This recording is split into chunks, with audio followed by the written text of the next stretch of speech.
PhonePe নতুন একটি feature update করেছে।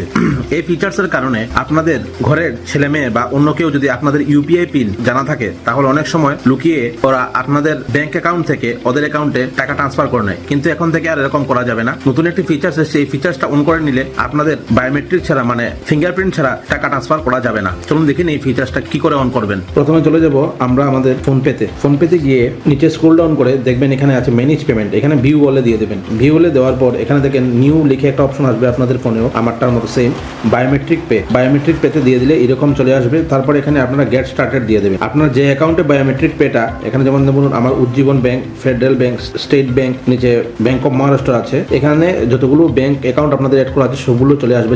যে ব্যাংকে আপনারা আপনাদের ফিঙ্গারপ্রিন্ট দিয়ে টাকা ট্রান্সফার করার ফিচার্সটা অন করতে চান, জাস্ট এখান থেকে একটা অ্যাক্টিভ দিয়ে দেবেন। তারপর এখানে এগ্রি অ্যান্ড অ্যাক্টিভ দিয়ে দেবেন। তারপরে এখানে আপনাদের ইউপিআই পিন দেওয়ার জন্য আসবে, আপনারা ইউপিআই পিনটা দিয়ে দেবেন, নেক্সটটা দিয়ে দেবেন। তারপরে এখানে ফিঙ্গারপ্রিন্ট দেওয়ার জন্য আসবে, আপনাদের ফিঙ্গারপ্রিন্টটা দিয়ে দেবেন। এইভাবে একটু সময় নেবে, আপনারা ডানে দিয়ে দেবেন। তারপর আপনাদের এখানে অ্যাক্টিভ হয়ে যাবে। তারপরে আপনার ফিঙ্গারপ্রিন্টের মাধ্যমে আপনাদের টাকা ট্রান্সফার করতে পারবেন, ইউপিআই পিনের দরকার হবে না। ইনফরমেটিভ ভিডিওগুলো পেতে গেলে পেজটাকে একটা ফলো করে দিন আর ভিডিওটা সবাইকে শেয়ার করে দিন। অনেকের হয়তো এই সেটিংসটার কারণে অনেকের পয়সা বেঁচে যেতে পারে। কমেন্ট করে বলুন ফিচার্সটা কেমন লাগলো।